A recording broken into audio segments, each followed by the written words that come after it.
Gandang araw po sa ating lahat para po sa ating Bible knowledge of the day. Sa Proverbs 17:27, the Bible says, "He that hath knowledge spareth his word, and a man of understanding is of an excellent spirit."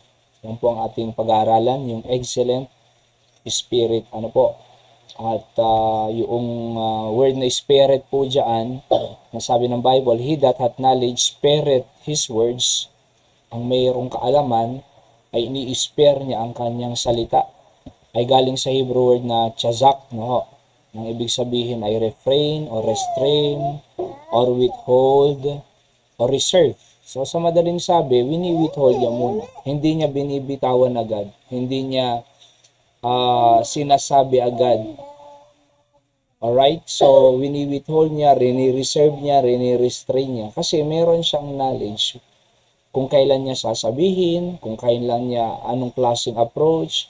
So, meron siyang kaalaman eh. Alam niya kung masasaktan yung sasabihan niya or hindi pa tamang oras. So, wini-withhold niya muna. Okay? So, and a man of understanding, sabi ng Bible, is an of an excellent spirit.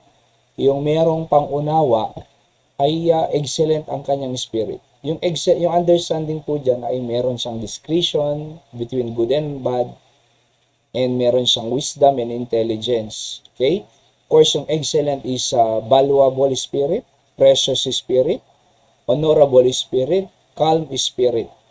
So, itong taong ito, a man of understanding, mga kapatid, ay meron siyang magandang excellent or valuable spirit.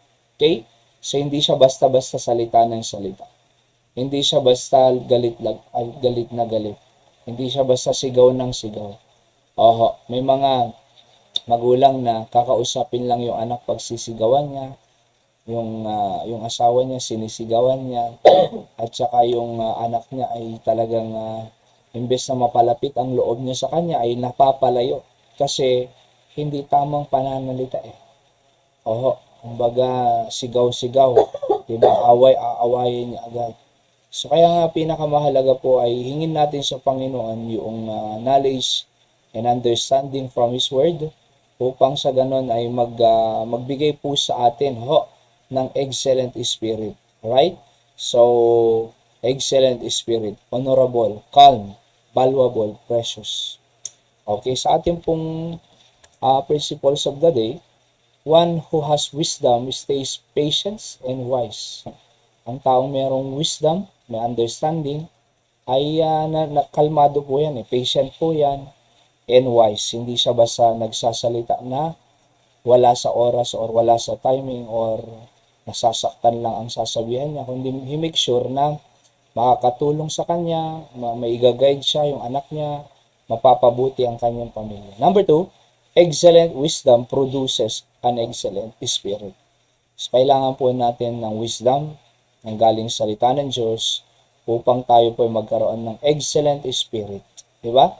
At ang isang merong excellent spirit sa pamilya, napakagandang environment po yan. Napakasayang environment po yan. At payapa po ang environment na po yan. Alright, yan po ang ating Bible knowledge of the day. God bless you po.